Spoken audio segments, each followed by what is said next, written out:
And of course, we have started delivering the training. After the event today, there will be a follow-up training, which most of you will be attending on waste management. And many other training programs will continue. So these training programs are important to build the human resource capability on certification and maintenance of biosafety cabinets, which is really a major challenge in Africa, and waste management and biorisk management. On the other hand, if we see what's happening in the continent today, there are lots of research activities, collaborations that require establishment of biorepositories. And we do have also a significant number of biosafety level 3 laboratories in the continent and some few biosafety level 4, and that number continues to increase. So it's important that we need to support all of that process through a regulatory process as a check and balance in terms of understanding how institutions are handling those types of specimens. We have collected thousands and thousands of specimens during Ebola outbreak in Central and West Africa. And today we are collecting lots of specimens for COVID-19. And usually, we may not know how those specimens are handled, how they are regulated, how are institutions, handling those types of specimens, how are they regulated? So that remains to be a very big challenge and a gap. So, as you know, a strong biosecurity program has to have, a political commitment. It has to have financial resources, and it has to be supported also by a regulatory process that objectively will help us to assess, whatever is happening in that institute. So today's launch will address those gaps, and it really will be an important addition into our biosafety and biosecurity program. So once again, I would like to welcome to this launching session. And we, as usual, we are committed to lead this process, and we will implement all of the recommendations from this launch. So after saying this, I will now ask Tokmore to show us a short video in terms of this program and what we are trying to really achieve after launching this session. Tokmore, if the video is ready, please. You cannot connect now.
We have the Ebola, we have the COVID, we have now monkeypox, and many, many more others that we have.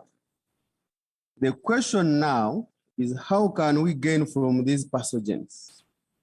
It's a question of pathogen economy, bioeconomy, and how can we completely guard against their possible misuse. So we are looking forward to promoting high value additions to pathogens. I'm calling it positive science.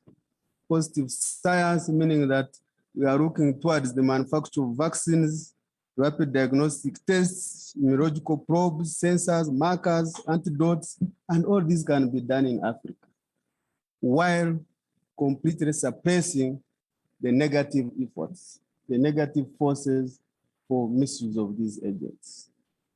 So the journey to reach where we are right now has been lengthy. It has been tiring.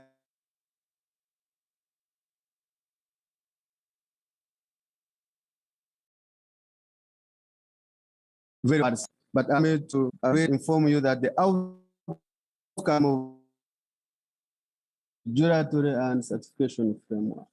This is a triplet, actually.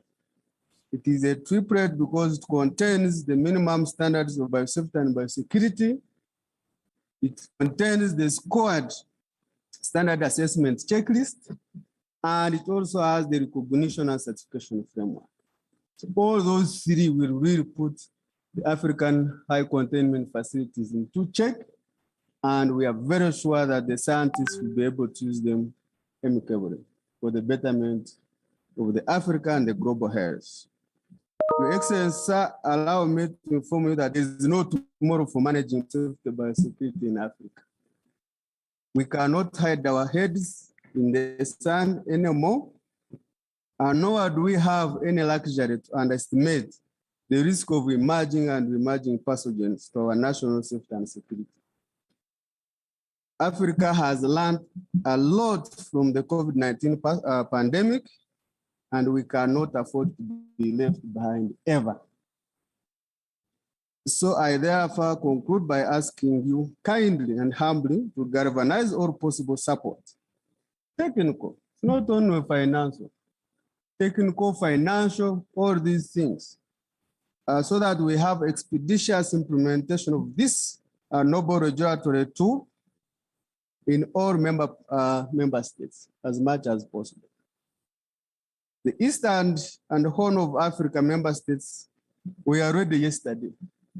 They are just waiting for this function, and then we now swing into action. Allow me once again to really thank you for the support. We know the relationship with Canada. We know how far we've moved, and we don't take that for granted. But we are always yearning for more and looking forward to very great support and leadership from your side. I want also to thank all our partners, several partners that have made it, and they have never gotten tired of us. And definitely our superstar, Dr. Tokmo here, and the team that have worked superbly to push this agenda to this level. And of course, not forgetting all our African scientists all over there, online and wherever they are, that are doing everything possible in what we call doing the positive science. God bless you all. God bless Africa. Thank you.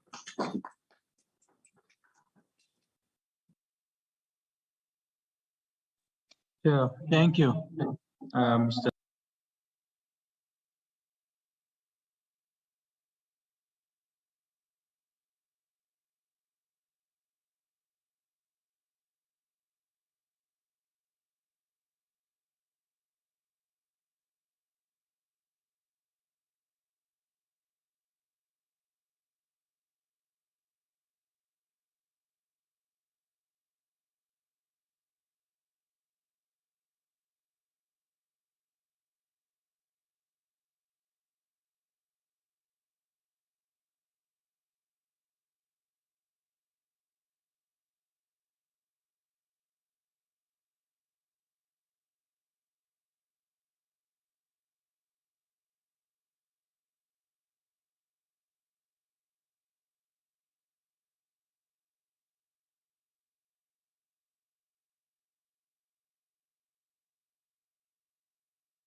toxins and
Dr.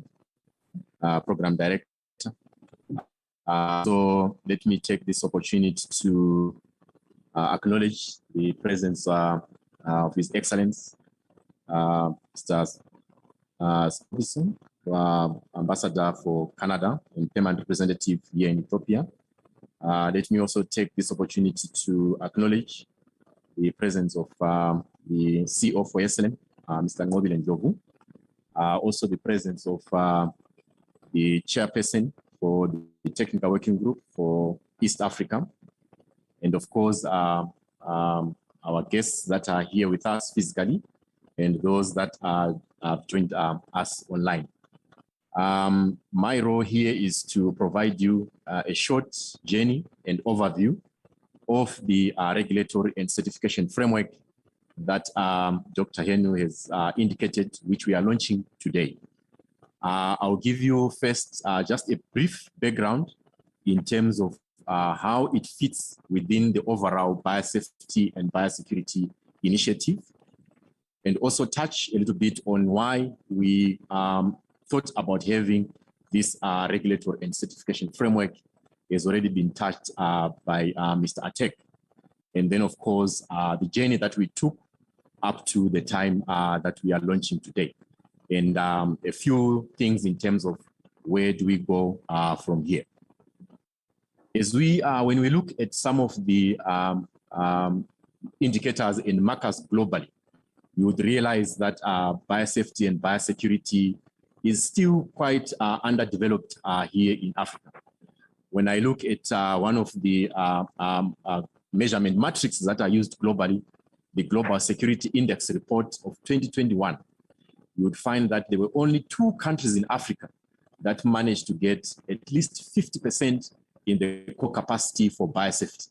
And this was South Africa and Kenya. The rest of the country all scored below 50%.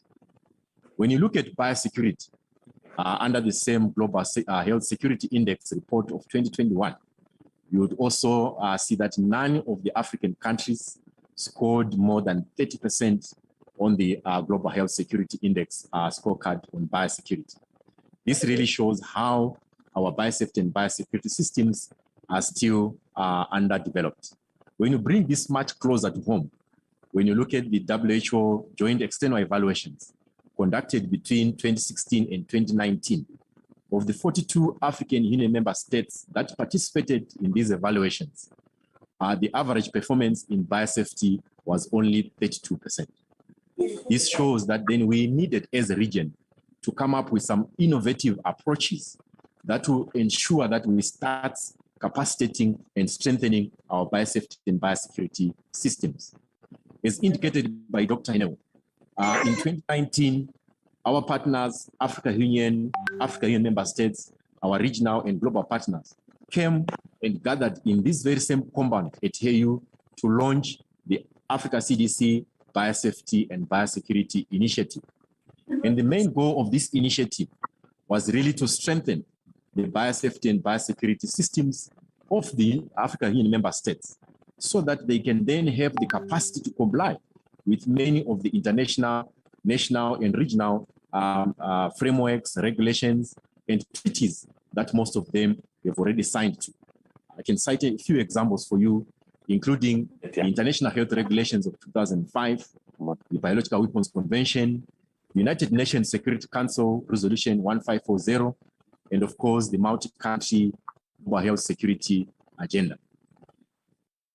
Now, after having launched this Biosafety and Biosecurity initiative, Africa CDC, working together with the member states, in collaboration with many of its international and regional partners, went on to embark on a process to try and understand what are the real capacity gaps that member states were facing on the ground, so that as we go into the motion of capacity building, we really target those issues that member states were struggling with at national level. Africa CDC then led a consultative process across all the 5